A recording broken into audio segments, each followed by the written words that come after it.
പ്രകാരം നമ്മുടെ യൂത്ത് ടൈംസിൽ എല്ലാ മാസവും വെളിപ്പാട് പുസ്തകം ആദ്യം തൊട്ട് അവസാനം വരെ അതിൻ്റെ പൂർണ്ണമായ നിലയിൽ, പൂർണ്ണമായെന്ന് പറഞ്ഞാൽ എൻ്റെ ലഭിക്കുന്ന അറിവിലും ഞാനത് എൻ്റെ സ്വന്തം അറിവുകൊണ്ടല്ല, അല്ലാതെ ഞാൻ പല പുസ്തകങ്ങൾ അത് റെഫർ ചെയ്ത് പലതും വായിച്ച് പ്രാർത്ഥിച്ചങ്ങനെ ലഭിക്കുന്നതാണ്. അതുകൊണ്ട് പൂർണ്ണമായി എൻ്റെ കഴിവുകൊണ്ടാണ് വിചാരിക്കരുത്. അത് എല്ലാ മാസത്തെയും മാഗസിൻ അത് തുടർച്ചയായിട്ട് അതിനെക്കുറിച്ച് രേഖപ്പെടുത്തുന്നുണ്ട്. അത് നിങ്ങളത് വായിക്കുക. അതിൽ കുറച്ചുകൂടെ ഡീറ്റെയിൽസ് ആയിട്ട് അതുകൊണ്ടാകും. നമുക്ക് ലഭിക്കുന്ന 15 മിനിറ്റ് കൊണ്ട് 10 മിനിറ്റ് കൊണ്ട് ഓടിച്ചു പോകാൻ മാത്രമേ ഉള്ളൂ. നമ്മൾ കഴിഞ്ഞ ദിവസം നോക്കിയ വെളിപ്പാട് പുസ്തകം 1-ാം അധ്യായത്തിൻ്റെ നമ്മൾ ഏകദേശം അതിൻ്റെ 3-ാമത്തെ വാക്യം വരെ എടുത്ത് നമ്മൾ തീർത്തിരുന്നു, നമ്മൾ വായിച്ചിരുന്നു. എന്നാൽ ഇനി 4-ാമത്തെ വാക്യം മുതൽ ചില വാക്യങ്ങളെ താഴോട്ട് വായിച്ച് അതിൽ നിന്ന് ചില കാര്യങ്ങളെ ചിന്തിപ്പാൻ ആഗ്രഹിക്കുന്നു.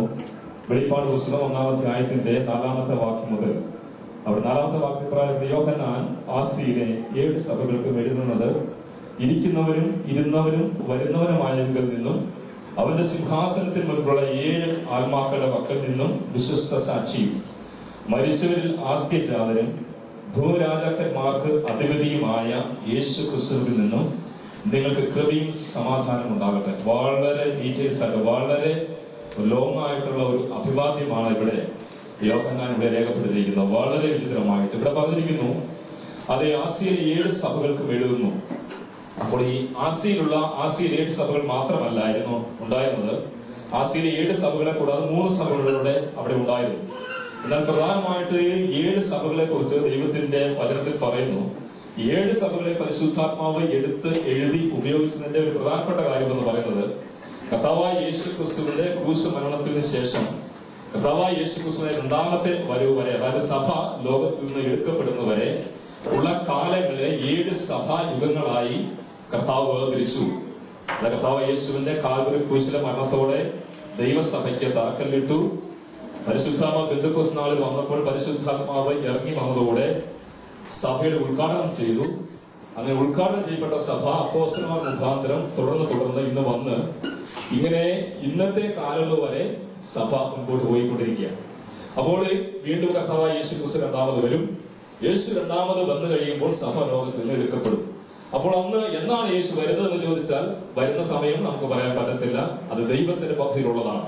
എന്തുകൊണ്ട് കർത്താവായ യേശുവിന്റെ വരങ്ങളെ കുറിച്ച് ദൈവം പറഞ്ഞിട്ടില്ല? അതിന്റെ പ്രധാനപ്പെട്ട കാര്യം ദൈവത്തിന്റെ ഉദ്ദേശം ഇതാണ്: ജനം, സഭ ഒരുക്കക്കുറവോടെ ഇരിക്കാൻ പാടില്ല.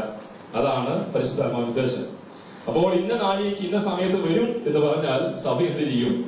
അതുവരെ ആടിപ്പാടിയും കൊട്ടുംപാടിയും പ്രീസാർട്ടൊക്കെ ആയിട്ട് വെറുതെ നടക്കും. വചനവും ചിന്തിക്കത്തില്ല, ധ്യാനിക്കത്തില്ല, ഒരുക്കമുള്ളവരായിരിക്കില്ല. അതുകൊണ്ടാണ് സഭ അത് പരിശുദ്ധാത്മാവ് എന്ത് ചെയ്തു? കാലം പറഞ്ഞിട്ടില്ല, സമയം പറഞ്ഞിട്ടില്ല. പിന്നെ യേശു പറഞ്ഞ ചില അടയാളങ്ങളും അത്ഭുതങ്ങളും സംഭവിക്കുമ്പോൾ ബുദ്ധിയുള്ളവർ ചിന്തിച്ചു കൊള്ളുക.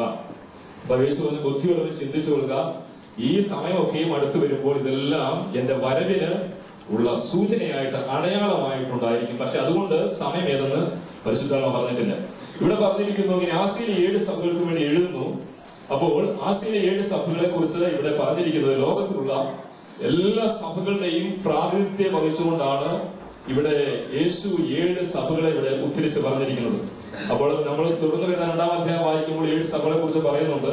അത് 7 സഭാകാലഘട്ടമാണ്. 1-ാം നൂറ്റാണ്ട് മുതൽ കർത്താവായ യേശു ക്രിസ്തുവിന്റെ 2ാമത്തെ മേഘപ്രത്യക്ഷത വരെയുള്ള സഭാ കാലഘട്ടങ്ങളെ 7ആയിട്ട് തിരിച്ചിരിക്കുന്നു. ഇവിടെ പറഞ്ഞിരിക്കുന്നു, ഇരിക്കുന്നവനും ഇരുന്നവനും വരുന്നവനുമായി നിന്നും. ഇത് പിതാവിനെ കുറിച്ച് പറഞ്ഞിരിക്കുന്നതാണ്. അതാരാണ്? നമ്മുടെ ദൈവമായ യഹോവ. അപ്പോൾ ഇരിക്കുന്നവൻ എന്ന് പറഞ്ഞാൽ അവനെ ആരും ഇരുത്തിയതല്ല, പിന്നെയോ അവൻ തനിയെ ഇരുന്നതാണ്. ഹല്ലേലൂയ. അപ്പോൾ ഇന്ന് ലോകത്തിൽ രാജാക്കന്മാരെ വാഴിക്കുന്നു, പ്രഭുക്കന്മാരെ വാഴിക്കുന്നു. എങ്ങനെയാണ് വാഴിക്കുന്നത്? കൊണ്ട് ഇരുത്തി. ഇന്ന് ജനാധിപത്യ ഭരണം കൊണ്ട് പ്രസിഡന്റിനെ നിയമിക്കുന്നു, അങ്ങനെ കൊണ്ട് ഇരുത്തുന്നു. അതെ, മന്ത്രിയെ നിയമിക്കുന്നു, മന്ത്രിയെ കൊണ്ട് കസേരയിൽ ഇരുത്തുന്നു. അപ്പോൾ ഇവിടെ ഇന്ന് ലോകത്തിൽ സംഭവിക്കുന്ന എല്ലാ രാജഭരണങ്ങളും ഭരണക്രിയകളും എല്ലാം ആരെങ്കിലും കൊണ്ട് ഇരുത്തിയാലേ ഇരിക്കാൻ പറ്റുള്ളൂ. Price the Lord. അപ്പോൾ എന്നാൽ നമ്മുടെ സ്വർഗത്തിലെ ദൈവം അങ്ങനെയല്ല, ആരും കൊണ്ട് ഇരുത്തിയല്ല ദൈവത്തെ, പിന്നെയോ അവൻ തനിയെ ഇരുന്നവനാണ്. സ്തോത്രം, ഹല്ലേലൂയ. അപ്പൊ ആരും അവനെ കൊണ്ട് പിടിച്ചിരുത്തേണ്ട ആവശ്യമില്ല. കാരണം അവനാണ് സർവ്വത്തിന്റെയും അധിപതി, അവനാണ് സർവ്വത്തിന്റെ രാജാവ്, അവൻ സർവ്വത്തിന്റെ ദൈവം, സകലത്തിന്റെ ശിക്ഷിതാവ് നമ്മുടെ പിതാവായ ദൈവമായതുകൊണ്ട് അവനെ ആരും ഇരുത്തിയല്ല, അവൻ തനിയെ ഇരുന്നതാണ്. സ്തോത്രം. വീണ്ടും പറയുന്നു ഇരിക്കുന്നവനും ഇരുന്നവനും. ഇനി മൂന്നാമത് പറയുന്നത് അവൻ വരുന്നവനുമായവയിൽ നിന്നും. അപ്പൊ നമ്മുടെ കർത്താവായ യേശു ക്രിസ്തു വരുന്നതോടൊപ്പം തന്നെ പിതാവായ ദൈവം വരുന്നുണ്ട്. എന്നാൽ എന്തുകൊണ്ടാണ് യേശു ക്രിസ്തുവിനെ മുൻകൂട്ടി പറഞ്ഞിരിക്കുന്നത്? അതിന്റെ പ്രധാനപ്പെട്ട കാര്യം ഇതാണ്. കൊലോസ്യ ലേഖനത്തിൽ പറഞ്ഞിരിക്കുന്നു, കർത്താവായ യേശു ക്രിസ്തു പിതാവിന്റെ ഹിതം, ചുരുക്കമായി പറഞ്ഞു പോവുകയാണ്, പിതാവിന്റെ ഹിതം മറുതലിക്കാതെ ഏറ്റെടുത്തുകൊണ്ട് പിതാവ് എന്ത് ചെയ്തു? അവനെ സകല നാമത്തിനും മേലായ നാമത്തെ നൽകി സകലത്തിന്മേലും അധികാരം കൊടുത്തു. സകലത്തെ നിറവായിരിക്കുന്ന സഭയുടെ തലയാക്കി മാറി വെച്ചിരിക്കുന്നത് കൊണ്ട് ഇവിടെ പിതാവായ ദൈവം തന്റെ സ്വന്തം പ്രൗഢിയെ ആർക്ക് കൊടുത്തു? പുത്രന് കൊടുത്തു. ഹല്ലേലൂയ. അതുകൊണ്ടാണ് പുത്രന് ആ പദവി കൊടുത്തുകൊണ്ടാണ് ഇവിടെ പറയുന്നത്, അതെ, പിതാവും പുത്രനും കൂടെയാണ് ഈ ലോകത്തിലേക്ക് വരുന്നത്. അപ്പോൾ ഇവിടെ പറയുന്നു, അങ്ങനെ ഇരിക്കുന്നവനായ ഈ ദൈവത്തിന്റെ മുൻപിലുള്ള 7 ആത്മാക്കൾ. ഓരോ വാക്യം എടുത്ത് വിശദീകരിക്കാനുണ്ട്, പക്ഷെ അതൊന്നും നമുക്ക് സമയമില്ല. ഇവിടെ പറഞ്ഞിരിക്കുന്നു, അപ്പോൾ ഒന്ന് പിതാവിനെ കുറിച്ച് പറഞ്ഞിരിക്കുന്നു, സിംഹാസനത്തെ കുറിച്ച് പറഞ്ഞിരിക്കുന്നു, പിന്നെ ഒന്ന് പറഞ്ഞ് 7 ആത്മാക്കൾ. അപ്പൊ എത്ര ആത്മാവുണ്ട്? നാം ഒരു പരിശുദ്ധാത്മാവിനെ കേട്ടുള്ളൂ, പക്ഷെ ഇവിടെ പറഞ്ഞിരിക്കുന്നു 7 ആത്മാവ്. അപ്പോൾ എന്താണ് അതിന് പ്രധാനപ്പെട്ട കാര്യം? എന്താണ്? നമ്മൾ യെശയ്യാ പ്രവാചകന്റെ പുസ്തകം 11-ാം അധ്യായത്തിന്റെ 1-ാം വാക്യം വായിക്കുമ്പോൾ, 1-2 വാക്യം വായിക്കുമ്പോൾ അവിടെ 7 ആത്മാക്കൾ എത്തുന്ന രേഖപ്പെടുത്തിയിട്ടുണ്ട്. അവിടെ അതെ, ദൈവത്തിന്റെ സന്നിധിയിൽ നിന്നും യഹോവയുടെ സന്നിധിയിൽ നിന്നുള്ള 7 ആത്മാക്കളെ യെശയ്യാ പ്രവാചകന്റെ പുസ്തകത്തിൽ 11-ാം അധ്യായത്തിന്റെ 1-ാം വാക്യത്തിൽ 2-ാം വാക്യം രേഖപ്പെടുത്തിയിരിക്കുന്നത്. അത് നിങ്ങൾ പിന്നെ വായിച്ചാൽ മതി. അപ്പോൾ ഓർക്കുക, ആത്മാവ് പരിശുദ്ധാത്മാവ് ഒന്നേ ഉള്ളൂ, പക്ഷെ ഇവിടെ പറഞ്ഞിരിക്കുന്നു 7 ആത്മാവ്. അപ്പൊ എന്താണ് അതിന്റെ അർത്ഥം? അതിന് ഏറ്റവും നല്ല ഒരു ഉദാഹരണം പറയുകയാണെങ്കിൽ, ഒരു നല്ല നമ്മളെപ്പോഴും ഭക്ഷിക്കുന്ന ഒരു ഫലമാണ് ഓറഞ്ച്. നമ്മൾ കടയിൽ ചെന്ന് എനിക്ക് ഒരു ഓറഞ്ചുകൾ തരാമോ എന്നല്ല പറയുന്നതിനെയോ, ഒരു ഓറഞ്ച് തരാമോ എന്ന് ചോദിക്കുന്നത്. അല്ലെങ്കിൽ എനിക്ക് 1 കിലോ ഓറഞ്ചുകൾ തരാമോ എന്നല്ല ചോദിക്കുന്നതിനെയോ, എനിക്ക് 1 കിലോ ഓറഞ്ച് വേണം ചെയ്യും. അപ്പൊ പക്ഷേ നമ്മൾ ഈ ഓറഞ്ച് ഒരു ഫലമാണെങ്കിലും ഓറഞ്ച് നമ്മൾ പൊളിച്ചു കഴിഞ്ഞാൽ അതിൽ ഫലങ്ങളുണ്ട്. അത് ചിലതിന് കൂടുതൽ ഫലങ്ങൾ കാണും, ചിലതിന് കുറച്ച് ഫലങ്ങൾ കാണും, മറ്റു സൈസുകൾ കാണും. പക്ഷെ ഓറഞ്ച് എന്താണ്? ഓറഞ്ച് ഒന്നേ ഉള്ളൂ. പക്ഷെ ഓറഞ്ചിന് ഉള്ളിൽ എത്ര ഫലങ്ങളുണ്ട്?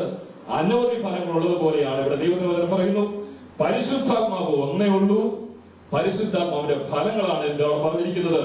പരിശുദ്ധാത്മാവിന്റെ സ്വഭാവത്തെയും പരിശുദ്ധാത്മാവിന്റെ വ്യക്തിത്വത്തെയും കുറിച്ച് പറഞ്ഞിരിക്കുന്നു യെശയ്യാ പ്രവാചക പുസ്തകത്തിൽ 11-ാം അധ്യായത്തിൽ.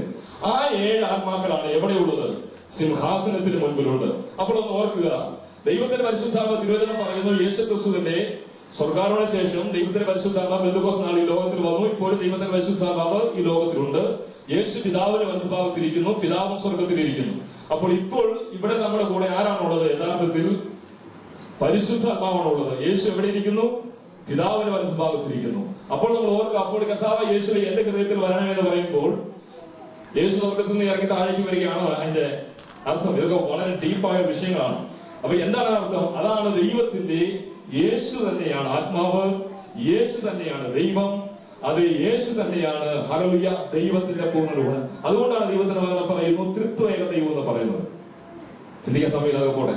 അപ്പോൾ ഇവിടെ പറയുന്നു, പിതാവിന്റെ സന്നിധിയിൽ നിന്നും പുറപ്പെടുന്ന 7 ആത്മാക്കൾ, അതായത് പരിശുദ്ധാത്മാവിന്റെ 7 വ്യക്തിത്വങ്ങൾ. ആത്മാക്കളുടെ പക്കൽ നിന്നും വിശ്വസ്ത സാക്ഷി.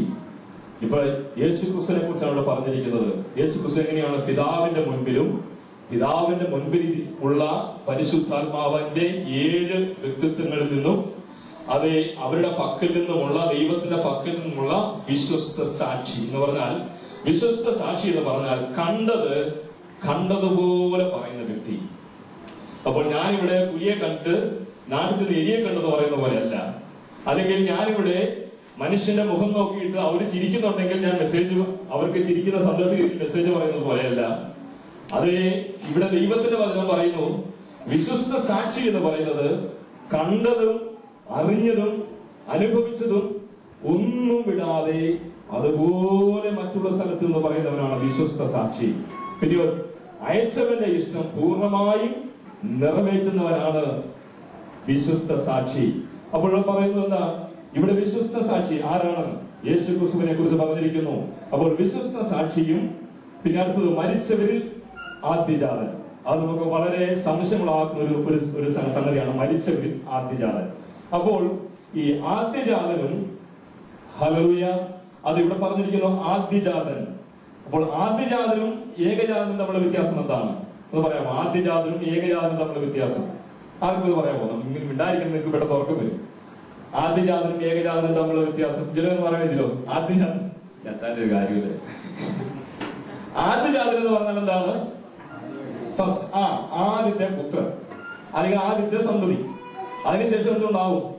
മക്കളുണ്ടായിരിക്കും, ചേട്ടന്മാരുണ്ടായിരിക്കും, അല്ലെ അനിയന്മാരുണ്ടായിരിക്കും, അതിന്റെ പിൻ മക്കളുണ്ടായിരിക്കും. പക്ഷെ ഏകജാതനോ ഒറ്റ ഒരു വ്യക്തി. പക്ഷെ ഇവിടെ ഏകജാതൻ എന്താ പറഞ്ഞത്? ഇതിനെയോ ആദ്യജാതൻ, മരിച്ചവരുടെ ആദ്യജാതൻ എന്ന് പറഞ്ഞാൽ നമ്മള് വേദവസ്ത്രം പഠിക്കുകയാണെങ്കിൽ നമുക്കറിയാം, ഹാനോക്ക് ദൈവത്തോടു കൂടെ നടന്നു, ദൈവം അവനെ എടുത്തുകൊണ്ടതിനാൽ കാണാതെയായി. നമുക്കറിയാം, ഏലിയ പ്രവാചകനെ സ്വർഗത്തിൽ നിന്ന് ദൈവം ചുഴലിക്കാറ്റിൽ സ്വർഗത്തിലേക്ക് എടുത്തു. അഗ്നിയശ്വങ്ങളാലും അഗ്നിരഥങ്ങളാലും കൂടെ എടുക്കപ്പെട്ടു. അപ്പോൾ എന്ത് ചെയ്തു? അവര് മരിക്കാതെ സ്വർഗത്തിലേക്ക് എടുക്കപ്പെട്ടു. അത് വലിയൊരു മിസ്റ്ററിയാണ്. പിന്നെ നമ്മൾ കാണുന്നത് പഴയ വേദഭാഗത്തിലൊക്കെയും മരിച്ച ആളുകൾ ഉയർത്തെഴുന്നേറ്റിട്ടുണ്ട്.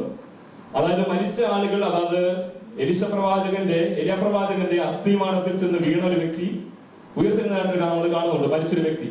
അങ്ങനെ നമ്മൾ പുതിയ നിയമത്തിലേക്ക് വന്നാലും അനേക ആളുകളെ കർത്താവായ യേശു ക്രിസ്തു ഉയർത്തെഴുന്നേൽപ്പിച്ചു. നമുക്ക് എല്ലാവർക്കും പരിചിതമായ വേദഭാഗം ലാസറിനെ കർത്താവായ യേശു ഉയർത്തെഴുന്നേൽപ്പിച്ചു. പക്ഷെ ലാസർ എന്ത് ചെയ്തു? അങ്ങനെ ഇരുന്നോ? ലാസർ വീണ്ടും മരിച്ചുപോയി.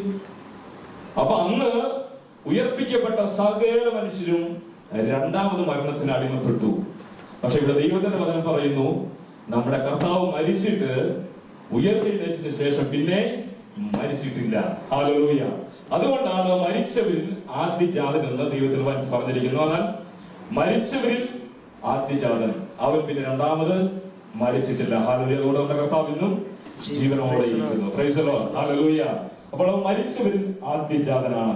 അതുകൊണ്ടാണ് നമ്മൾ കൊരിന്ത്യ ലേഖനം 1 കൊരിന്ത്യർ 13-ാം അധ്യായത്തിന്റെ 23-ാമത്തെ വാക്യം വായിക്കുമ്പോൾ അവിടെ മരിച്ചവരെ കുറിച്ച് പറഞ്ഞിരിക്കുന്ന ഒരു വാക്യത്തിൽ 1 കൊരിന്ത്യർ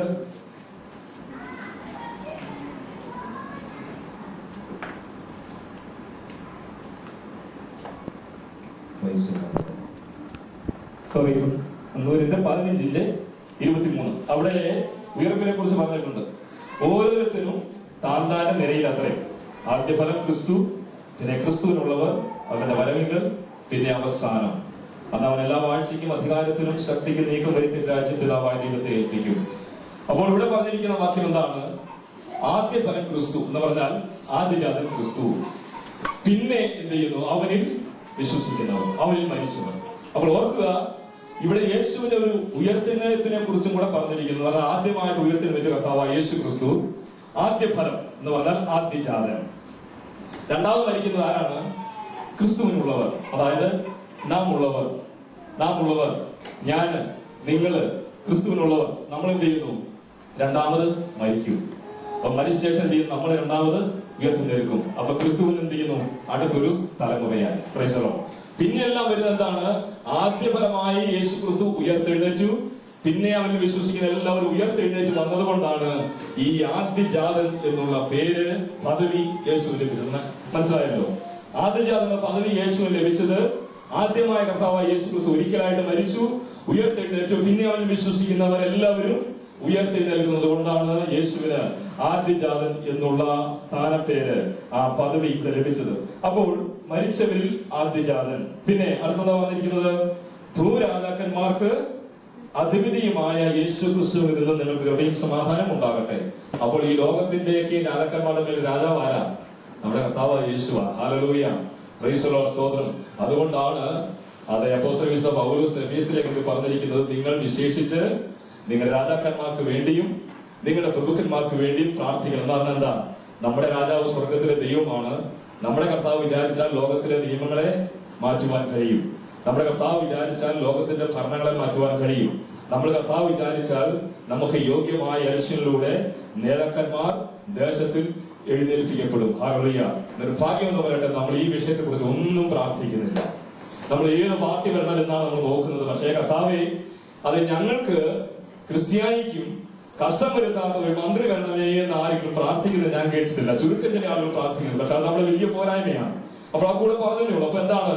ഭൂരാജാക്കന്മാർക്ക് അധിപതി എന്ന് പറഞ്ഞതിലൂടെ ഇവിടെ യേശു ക്രിസ്തുവിന്റെ ഒരു ഭാവി ഭരണത്തെ കുറിച്ചും പറഞ്ഞിരിക്കുന്നത്. അതായത് യേശു ക്രിസ്തുവിന്റെ 1000 വർഷത്തെ ഈ ലോകത്തിൽ ഭരിക്കാൻ വരുന്നതുകൊണ്ടാണ് ഇവിടെ യേശു ക്രിസ്തു പറഞ്ഞിരിക്കുന്നു.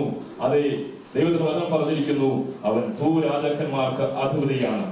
അതെ, അവരിൽ നിന്നും നിങ്ങൾക്ക് കൃപയും സമാധാനവും